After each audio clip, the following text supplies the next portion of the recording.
সীমানা পাহারা দেয়, বর্ডার পাহারা দেয়, তার সম্মান সর্বোচ্চ, তার সম্মান শহীদের সম্মান না। যে সেনাবাহিনী দিল্লির পায়ে স্বাধীনতা বিসর্জন দেবে, সেই সেনাবাহিনী তো থাকারই দরকার নেই। সেই সেনাবাহিনী থাকবে কেন? সেনাবাহিনী থাকবে তো দিল্লির সাথে লড়াই করবার জন্য, সেনাবাহিনী থাকবে মিয়ানমারের সাথে লড়াই করবার জন্য। যে ডিজিএফ এর একটা ফ্লোর অ্যাকচুয়ালি র চালা এবং রয়ের লোক সেখানে থাকে, এটা তো সবাই মানে ওপেন সিক্রেট।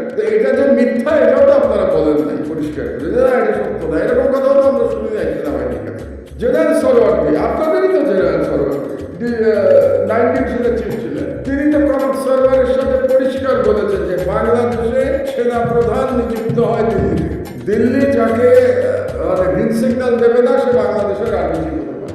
এটা তো public statement of general Suhrawardy. তো এটা তো আমরা সবাই শুনেছি।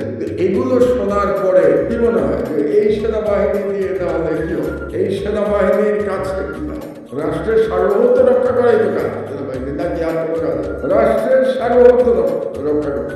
তাহলে যে রিফর্মসের কথা আপনারা বলছেন আজকে, প্রধানত আপনারা এটাকে একটু ন্যারো করে ফেলেছেন। যে রিফর্মস গুলো বলছেন আপনারা সবই ব্যক্তিগত, মানে বেশি আলোচনা হয়েছে ব্যক্তিগত সমস্যা নিয়ে, যে কোর্ট মার্শাল